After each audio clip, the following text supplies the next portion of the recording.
Hey friends, welcome to Biblical Parivartana. Once again, welcome to Daily Devotions. దేవుని ప్రేమ ఇదిగో October 26వ తారీఖుకి చెందినటువంటి వాక్య భాగం మొదటి తిమోతి 4వ అధ్యాయం. ఈ పాస్టర్ యవనస్తులండి క్షమించండి అనే సాక్ష్యం ఎలాగుంది? ప్రార్థన. May the words of my mouth and the meditation of our hearts be acceptable in thy sight, our rock and redeemer. Amen. వాక్య భాగం 16 వచనాలున్నాయి. అది చదువుకుందాం. వాక్యం చదువుకోకపోతే కాంటెక్స్టు ఈ కా ఈ ఈ ఆలోచనలు మనం చదివినా గానీ, అది మనకి వంటబట్టం. అర్థం కాదు. అయితే కడవరి దినములలో కొందరు అబద్ధికులు వేషధారణ వలన మోసపరచు ఆత్మల యందును, దయ్యముల బోధ యందును లక్ష్యముంచి విశ్వాసభ్రష్టులగుదురని ఆత్మ తేటగా చెప్పుచున్నది అనలేదు. ఆ అబద్ధికులు వాతవేయబడిన మనస్సాక్షి గలవారై వివాహమును నిషేధించుచు సత్య విషయమై అనుభవ జ్ఞానము గల విశ్వాసులు కృతజ్ఞతాస్తుతులు చెల్లించి పుచ్చుకొను నిమిత్తము దేవుడు సూచించిన ఆహార వస్తువులను కొన్నింటిని తినుట మానవలని చెప్పుదురు. False prophets, false teachers. దేవుడు సృష్టించిన ప్రతి వస్తువును మంచిది, కృతజ్ఞతాస్తుతులు చెల్లించి పుచ్చుకొని ఎడల ఏదియు నిషేధింపబడినది కాదు అని. అన్ని మంచిదని సారాయి దాగమని కాదు. ఏలయనగా అది దేవుని వాక్యం వలన, ప్రార్థన వలనను పవిత్రపరచబడుతున్నది. ప్రార్థన చేసుకుని డ్రింక్ తీసుకుంటే ఎట్లా ఉంటుంది? అలాంటిది కాదు. ఈ సంగతులను సహోదరులకు వివరించిన ఎడల నీవు అనుసరించుచు వచ్చిన విశ్వాస సుబోధ సంబంధమైన వాక్యముల చేత పెంపారుచు క్రీస్తు యేసునకు మంచి పరిచారకుడవై యుండుము. అపవిత్రములైన ముసలమ్మ ముచ్చట్లను విసర్జించి దైవభక్తి విషయములో నీకు నీవే సాధకము చేసుకొనుము.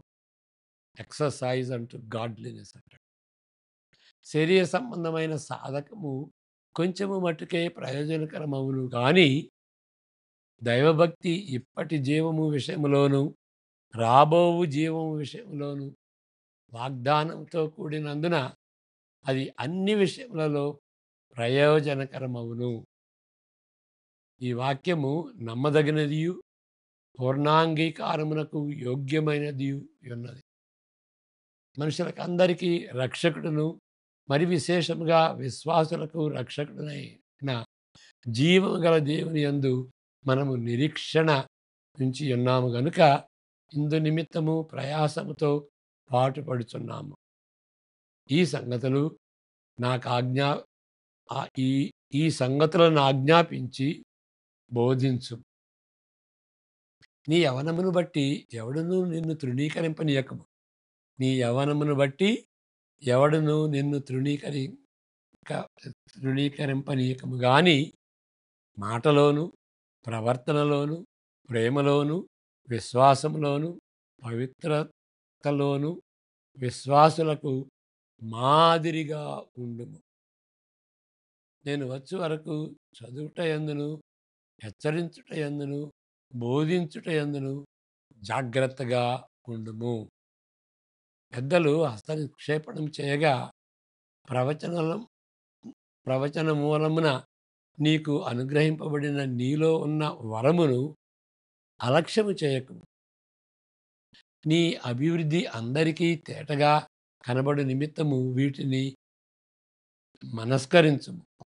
వీటి అందే సాధకము చేసుకొను. నిన్ను గూర్చియు నీ బోధను గూర్చియు జాగ్రత్త కలిగి ఉండుము. వీటిలో నిలకడగా ఉండుము. నీవు ఇలాగ చేసి నిన్నును నీ బోధ వినువారిని రక్షించుకొందువు. ఇక్కడ తిమోతి పాస్టరు యవ్వనస్తుడు.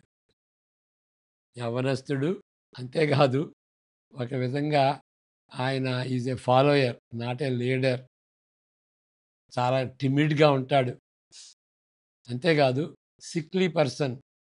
అందువలన మనం నెక్స్ట్ అధ్యాయంలో చూసినప్పుడు కొంచెం ఆహ్, వైన్ తీసుకో అని అంటాడు. అంటే డాక్టర్‌లాగా ముందుగా కొంచెం వైన్ తీసుకో. వైన్ అంటే సారాతో సమానం కాదు. అంత స్ట్రాంగ్‌గా ఉండేది కాదు. It is cut. అంటే 10, 10 పాళ్ళు నీటితో దాన్ని కల్తీ చేస్తారన్నమాట.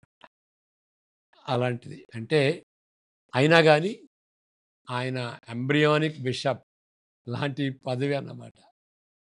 ఇన్ని ఇన్ని ఉన్నప్పుడు ఆయన ఆయన పౌలుకి మరి సక్సెసర్‌గా ఆయన నియమిస్తూ మరి రెండవ పత్రిక వ్రాయబడింది. అది యవ్వనస్తుడు. యవ్వనస్తుగా ఉన్నప్పుడు అంటే ఈయన కార్సన్ ఇప్పుడు. నేను ఇంకా యవ్వనస్తుడిగా ఉన్నప్పుడు కెనడాలో ఒక చిన్న సంఘమునకు కాపరిగా ఉన్నాను. మరి ఆయన 10 సంవత్సరాలు అక్కడ పాస్టర్‌గా పనిచేసినట్టుగా వేరే గ్రంథంలో రాశాడు. నా అర్హతకు మించి నేను చేసిన తప్పుల ఎడల దోషముల ఎడల సంఘస్థులు చాలా ఓర్చుకున్ ఓర్ ఓర్పును వ్యక్తపరిచారని ఆ సంఘాన్ని ప్రశంసిస్తుంటున్నాడు. ఆ సంఘంలోని ఒక స్త్రీని బట్టి కొన్నిసార్లు చిరాకు పడ్డాను. దాదాపు ప్రతి ఆదివారం నా ప్రసంగాన్ని ధారాళంగా ప్రశంసించి చిట్ట చివరకు కానీ నీవు యవనస్తుడివి గదా! అని ఒక తోక తగిలిస్తుంది. అంత ధారాళంగా ప్రశ్నించి ఇక దానికి ఒక తోక. నువ్వు యవనస్తుడివయ్యా! చాలా వారములు ఈ విధంగా గడిచిన తరువాత ఆమె అలవాటు చెప్పేదానికంటే ఆ పరిస్థితి కొంచెం విపరీతంగా తయారైంది. చివరకు నా ఆలోచన కంటే నా ఆవేశం ఎక్కువైంది. నీవు చాలా యవ్వనస్తుడవు. మరలా ఆమె అలవాటుగా ఆహ్, చెప్పిన తరువాత నేను చిరునవ్వుతో ఈ విధంగా స్పందించితిని. నీ యవ్వనమును బట్టి ఎవడు, ఏ పురుషుడు నిన్ను తృణీకరింపనీయకము. ఏ పురుషుడు అంటే దాని అర్థం ఏంటి? నువ్వు స్త్రీవి. నువ్వు నోరు మూసుకో అన్నట్టుగా ఉంది. ఏ పురుషుడు అని దాన్ని ఎంఫసైజ్ చేశాడు. ఓపిక సన్నగిల్లి ఆపుకొనలేక పలికిన మాటలైనప్పటికీ ఆ మాటలు చేయవలసిన పని చేసింది. అప్పటినుండి ఆమె మరలా ఆ విధంగా మాట్లాడలేదు. ఆ విధంగా మాట్లాడలేదు. కానీ నా మాటలను గూర్చి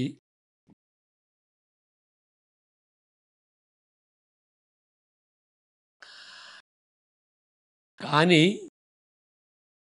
నా మాటలను గూర్చి నేను ఆలోచించినప్పుడు ఆ వచనంలో అంటే 12వ వచనంలో మొదటి భాగమునే ఎత్తి చెప్పితిని గానీ, రెండవ భాగమును చెప్పలేదు. దాని గురించి తలంచలేదు.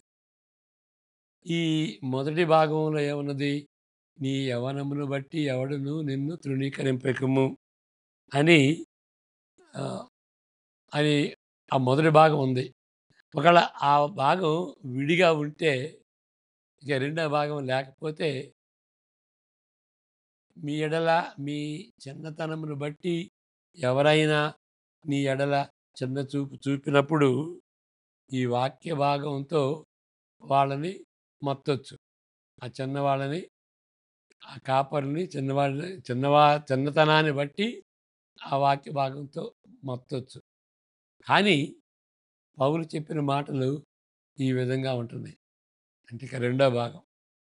నీ యవ్వనమును బట్టి ఎవడును నిన్ను తృణీకరింపనీకు కానీ మాటలలోను, ప్రవర్తనలోను, ప్రేమలోను, విశ్వాసములోను, పవిత్రతలోను విశ్వాసులకు మాదిరిగా ఉండుము. ఈ 6 విషయాల్లో మాదిరిగా ఉండాలి అని చెప్తున్నాడు.